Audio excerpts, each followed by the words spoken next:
Well, good day and welcome to you. It is March the 28th. I hope you're having a wonderful day wherever you happen to be. My name is Gary Willing, and as always, I want to welcome you to this channel and just take a few seconds. If you're new to this information, I encourage anybody who wants to know more about this to check out some of the links that I provided. They're in the description portion of these videos. Okay, and I do put up new links from time to time when we talk about certain things. So look for some new links too if you've checked out the links before. And there's a lot of different websites talking about a lot of different things. Anything from the environment to the dangers of nuclear war to UFOs to the miracle signs to even like the Share International site that basically is just focused on Maitreya and the Masters of Wisdom coming back and and the priorities and those kind of things. So you can get a lot of different information in a lot of different ways. Just depends on how you want to do it. And hopefully you'll take advantage of it. But it's for each and every one of us to decide what we want to do with it. Now, I do have a question and some comments to cover from a person who I promised I would talk about his question and his comments in the next video. His name is Jose. Jose's commented over the past few months, and even though he doesn't agree with what I have to say, I do appreciate the comments that he puts in there, okay? They always get me thinking, and the reason why I like to discuss comments like he has that were coming from all different types of people, questions that he asks from time to time, is because they get me thinking. And if they get me thinking, I'm hoping that it gets other people thinking about this information. And even at the end of you hearing my answer, it makes you think less of me or less of this information and say, there's no truth to it. At least you took the time to think about it. And that's all I hope for any one of us hearing this information. Not just to turn it out outright, but to have a little bit of an open mind. But like I said, I don't expect people to believe this information. Most comments I get about how crazy I am, I don't care about that. I know how crazy this sounds.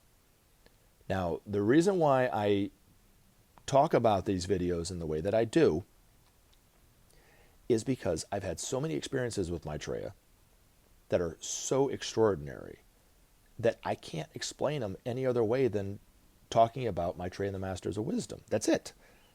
There's really no other way to really explain it in my mind. And think about it like this, okay, before, because people always like to lay stuff on me. Imagine if you had such, and if you listen to some of the experiences that I had, because I have a playlist where I talk about a few of them. I don't talk about all of them, but I talk about a few of them. That if you had those same experiences, wouldn't you want to tell people about it? You know what I'm saying? I mean, and not just keep it to yourself. Because I kept a lot of this information to myself for years, really. I talked about it a little bit from time to time, but in the way that I'm doing, especially on YouTube, I didn't talk about this until just a few years ago, really. And YouTube's been around for a long time. So I started doing it because I saw a lot of videos on YouTube about how Maitreya is the Antichrist, he's evil, he's the abomination, he's the son of perdition, whatever you want to call it. And the whole time I'm thinking, I don't have that view of him. Now, I don't expect other people to take my view just on me saying it, right? But I mean, I don't have that same view. And Jose has the view that he's the Antichrist. Okay, so when is Maitreya returning is the question. More of us know that he's the Antichrist compared to those that think he comes from the light, was the question. And then the other one was the Antichrist won't come dressed in red with horns. Okay, I agree with that. The Antichrist will come pretending to represent peace. All right, now, there's a reason why he is saying something about peace, representing peace, because I talk about peace all the time. That's one of Maitreya's biggest priorities, is the need for peace. The only way that Maitreya says that we can do this and accomplish peace, which is a necessity at this point, is through the principle of sharing. Now, where Jose and others like him, and I don't mean to pick on you, Jose, but you're the one that said this, believe that Maitreya, being the Antichrist, will represent himself and claim that he will bring peace to the world and so forth. Come on the podium and say, I and myself alone am God, I will bring about peace. There's no truth to any of that. That is all paranoia. Now, I can only tell you so much. You can believe what you want to believe, but in the end, when you see it and you look back, you go, yeah, he never said that. Hopefully you'll see, but because he's never going to say something like that.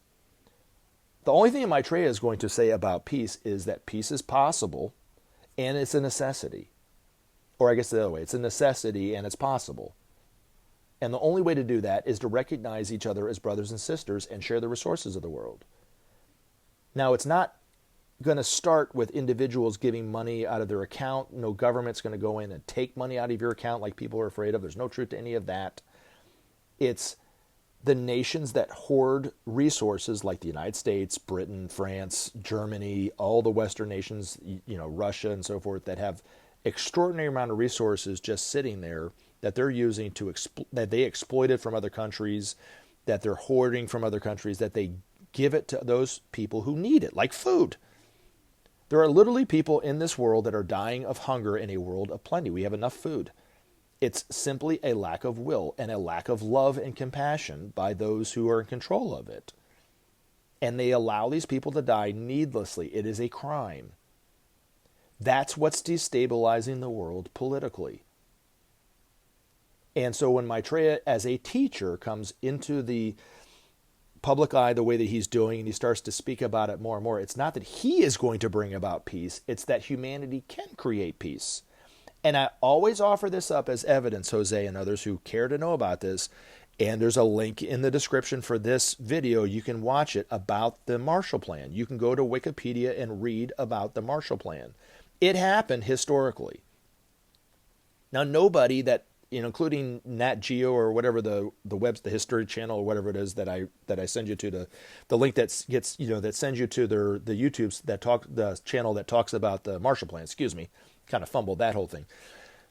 Doesn't talk about it like this, but if you look at the list of nations that participated in the Marshall Plan, you can do it by going to Wikipedia. None of them have attacked one another since then. So, just as Jesus said, you're a religious person, you know that saying, a tree is known by its fruit, right? They talk about it from time to time. They might use it in different contexts, but it's a great way to look and see if there's any truth to anything. Is what this person's saying true? What is the fruit of this tree? If you look at what our leaders are saying right now, that they say, well, a no-fly zone over Ukraine will bring about peace, or sanctions against this country will bring about peace, or if we invade Iraq or Afghanistan, that will bring about peace and security and end terrorism. Has it? It has not. So the tree of that fruit is nothing but destabilizing political regimes, putting everybody's life in danger, creating more terrorist attacks. It hasn't ended any war. Because look at what's going now in Europe with Ukraine and Russia. There's war there going on. Now, if you look at what Maitreya says, historically it has brought about peace, Jose. None of those nations that had been at war with one another over the centuries, if you look at Germany, France, Germany, England, United States, France, England, Portugal, Spain, they've all were at war with one another at some point. And even if they weren't at war with one another, if you go through the list, because there was, like over a dozen countries that participated in the Marshall Plan, they might not have all been at war with one another, but none of them have been at war with each other since. And what Maitreya is saying is if we just do this ongoingly and with every nation, it will bring about goodwill amongst every nation. Maybe not at first a perfect peace, but goodwill amongst those nations. So it historically has happened. So you can look back at it and say, yes, I can see that as a possibility. You do not have to change your belief as a Christian to look back historically and see that the Marshall Plan has created peace. So that's what he's talking about. And all the other fear that you and other people have about Maitreya being the Antichrist, I could go on and on and on for hours. It won't mean anything to you. You might never recognize Maitreya as the awaited teacher. I can't change your mind and your heart on it. You are conditioned to believe what you believe. And I have no desire to change your belief.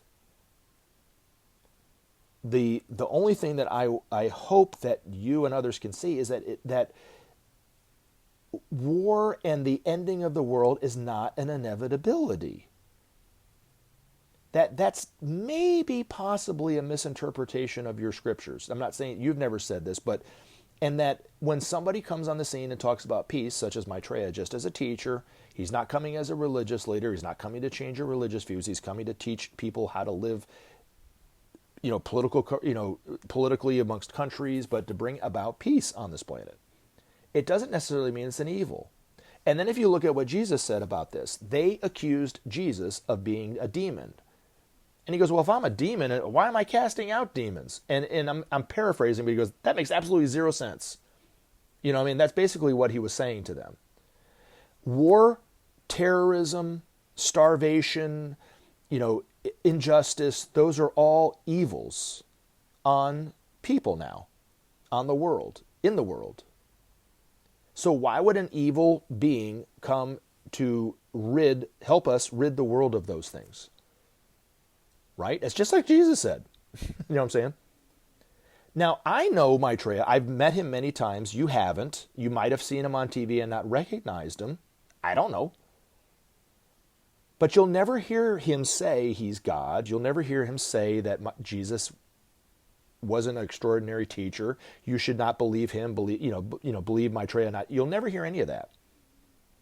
You'll never hear you have to put a mark on your forehead or on your hand, and that's the mark. You'll never hear any of that. In fact, I even said this, tongue-in-cheek, a year or so ago. I said this to somebody who had the same concerns. I said, you know what?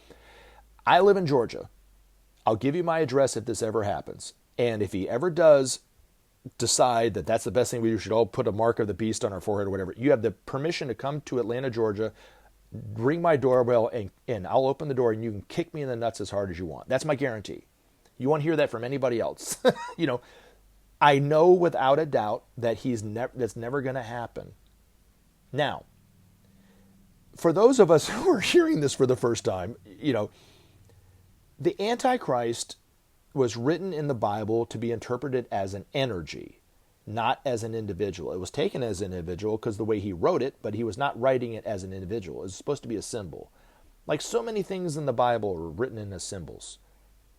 You talk about peace, right? Jesus says, I come not to bring peace, but to bring a sword. He didn't mean that he had a literal sword that he holds in his hand. And it doesn't mean that we can't create peace.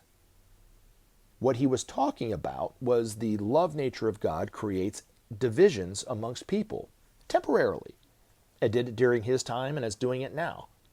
So all the divisions in thought and ideology that we see today that are getting stronger and more divided and farther apart from seeing each other's views and so forth, that's all coming from the fact that the teacher is already in the world, and the energy that's emanating from, because everything is energy, is stimulating each and every one of us to be more and more and more of who we are. If you're selfish, you become more selfish. If you're selfless, you become more selfless. If you have a lot of fear, you get even more afraid of what's going to happen. If you have somewhat of a hope for the future, you become even more hopeful. But then you look at all the different ideological thoughts. The Palestinians and the Israelis are very divided. The Ukrainians and the Russians, very divided right now. They're in the United States, the Republicans and the Democrats, very divided right now. That's all coming from the love nature of God, the sword of cleavage that was predicted in the Bible. Now, Maitreya, again, is not coming to claim that he and he alone will bring about peace, and if you believe in him, then peace will be established. None of that. It's just, historically, what you can do is you can take the resources that are just sitting there and give it to people who need it. Just as Jesus said, feed my sheep, did he not? Right? Same principle. And that will bring about justice and will eventually bring about goodwill and trust amongst the nations, just like it did during World War II. And that's where he comes from. And never, ever, ever are you going to hear from Maitreya's mouth, you need to believe in him and not what you read in the Bible. Now, there are things in the Bible that are distortions. Eventually, I think that humanity will ask these masters, what's true, what isn't true? What do we need to look at and what isn't? And if you look at the Bible with perhaps a tad bit more of common sense and not taking things literally, you can see some of the truths in there, and you can have it affect and change your life. Other things I think are unnecessary to really think about. You look at Genesis. Scientists have already, and historians have already disproven that the world and the universe is 5,000 years old and it took 7 days to build. There's no truth to any of that. Those are symbols. Moses, who wrote Genesis, was talking to people who had no concept of billions or millions or whatever, years, eons of years. He was saying this kind of as a story, like a parent telling his child about something to get a point across. And then now, even after scientists have already disproven it, a vast majority of the people are denying the fact that that's even true. And can't see, well, it wasn't written in the Bible, it wasn't true. Well, guess what? Great white sharks are not written in the Bible anywhere. Go swim at the Barrier Reef or go swim out in San Francisco Bay. You might meet one. And then you can try to tell the shark if there was nothing in the Bible about you, so you must not exist. Just see if that works for you. You know what I'm saying? There's nothing in the Bible that's written about the lungs. Do you have lungs, Jose? There's nothing written in the Bible about the brain even. These are all things that scientists have proven, biologists have proven, historians have proven since the writing down of the Bible thousands of years ago. The Bible is a useful tool. It's not the end-all and be-all of everything. To look at what Jesus even said. He was speaking, about, I think it could be taken what he's saying about this to be about the Bible. When he was seen picking corn from the field on the Sabbath, and one of his detractors was like, "Oh, see, he's picking corn look at what he's doing." And what did Jesus say? God made the commandment, or God made the Sabbath for man, not man for the Sabbath. Quite casual. But you could almost say the same thing about the Bible. God made the Bible for man, not man for the Bible, or the commandments or whatever. And if you look at it and you study it, it can change your life. I have no disagreement, no quarrel with that. But you have to look at it with a tad bit more of a common sense and not taking everything on face value. Even if what you're reading should be taken literally, it doesn't necessarily mean the way that you're reading it or anybody else or myself are reading it is the most accurate way of doing it. It was written down thousands of years ago, changed hands, written in different languages over and over and over again. There's distortions, there's misinterpretation. And we even can misinterpret what they're saying or what they meant by what they said. Just saying, Now, in terms of the Antichrist, again, I think it was an energy based on what I've read in terms of the Ageless Wisdom Teachings. Now, according to the Ageless Wisdom Teachings, it's an energy that's sent out to destroy the old ways of thinking and relating, to allow a new way of thinking and relating to grow. That's it. It's already come and gone, done, won't be back and re-released until halfway through the time of Capricorn, which is about almost 4,000 years from now. Long time. That's when it says in the Bible, the beast is chained back for a time and a half. So I think that John was talking about a period during Revelation that's much broader and longer, thousands of years, not just a few, maybe a couple, 3 or 4 or 7 years or whatever it is. He was talking about a much broader sense of it.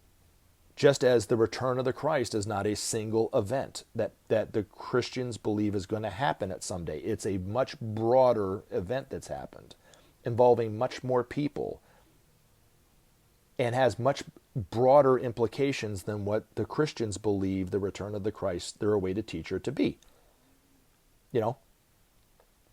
Because these masters it takes a lot for them to do what they do because of the free will of humanity and the effect that they will have on humanity, that it's taken eons upon eons upon eons of them preparing humanity over the eons that they've been away from humanity to the point where they can finally come back.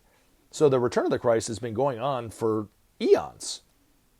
And the effect of it and the implications of the return of the Christ will be affected far greater than just a few years as the Christians believe, but in fact, for eons to come, because it will change the hearts and minds of humanity and the way that we see ourselves, each other, the world, the universe, the cosmos. It will change all of that. That's the implication of it. Not just you believed in Jesus, you're going to live in heaven. You don't believe in Jesus, you're going to go to hell. I don't buy it. But anyway, and the other thing too is one of the fear. I was thinking about this based on your question, Jose, is people have this fear that the Antichrist will come and fool the populace, and those who don't worship him or accept the mark of the beast would be put in like internment camps or killed, right? You've heard that, I'm sure, before from people. And then they think Obama might be the Antichrist, which, he's already was in power and now he's out of office. So why would he have not wait? Why would he be waiting? You know what I mean? If he was the Antichrist. But anyway, they say that's the evil. That's the greatest evil that could happen in the world is that. But yet, they believe that their Christ, the one that they say is all loving, all knowing, all powerful, all good, is really kind of guilty of the same thing. If you don't believe in him, not only are you going to go to a FEMA internment camp, you're going to be in the worst possible place that you could possibly go, hell, right, for all eternity. How is that any different? You might not see it, but others might see it. You see the contradiction there? You know what I'm saying? So that's why I don't think there's any truth to any one of those ideologies. Now, the real danger is if we do not fix the environment and save the environment, if we do not bring about peace, the world will end on this planet. But it doesn't have to be like that. So that's where I think the difference is for, what you see and what I see. Lastly, when myself and others and Benjamin Creme talk about Maitreya being the Christ, we're not saying it in the way that you think the Christ to be, being the only true Son of God. I'm not saying that Maitreya is the only true Son of God and Jesus isn't. They're both sons of God. You're a son of God. I'm a son of God. They even mention that in the Bible, by the way. But anyway, I can't remember the verse number and whatever, but they talked about we're all sons of God. Jesus even said something to the effect of greater things than this shall you do yourself, referring to the fact that we all have this divine potential for great things just as he was doing, maybe not doing it now or next week, but eventually we'll get there. Or as the country song says, I'm just an old chunk of coal, but I'm going to be a diamond someday. You know what I mean? We're all destined to manifest the divinity in the same way that these masters have done and are doing. We're just not manifesting it perfectly yet. So we look at them and we're, whoa, we're blown away. But yet that same power, that same love, that same wisdom was all within us. We just have to manifest it. That's why these teachers are coming back to help us. That's why Jesus taught the way that he did. That's the way the Buddha taught that he did. That's why there's this central truth within all religious teachings. They're all talking about the same thing. But Maitreya is coming to teach humanity how to live, just as Jesus did, just as the Buddha did. No different. So hopefully that answers your question, Jose. Hopefully that helps you out a little bit. I'm not expecting you to believe this 100% or even for this to quell your fear. But like I said before to you, you don't have to believe me. You don't have to change your belief. You don't even have to change your mind. Just wait and see before you think he or anybody, you haven't even heard him speak yet and recognized him as Maitreya. So how could you lay this judgment on him that he's without even knowing? You know what I'm saying? Really? And if you see him on TV and he does exactly what you think he's going to do and blah, blah, blah, blah, blah, well, then by all means you were right. I have complete faith and have 100%, and I know because I've met him, that there's no truth to it. And you have no reason to be afraid. But more importantly, Jose, and you commented on what's the video, what's more important, the teacher or the teaching? I just hope that you see the need for peace, see the need to end hunger, see the need to bring about justice. That's what I'm hoping for. That's what I'm hoping maybe possibly changes your mind a little bit. Not that you stop becoming a Christian. You see? So like I said, hopefully this all helps you. But anyway, I went a little long, but I really do appreciate, Jose, you taking the time to comment. I appreciate you taking the time to ask questions, and that's why I always like to take the time to try to answer it or try to address it. So anyway, thank you so much. I look forward to more questions and comments, maybe even from you, Jose, now and in the future. So you take care. You guys have a great day. Take action and help SOP save our planet. Thanks for listening, and we look forward to talking to you again in future videos.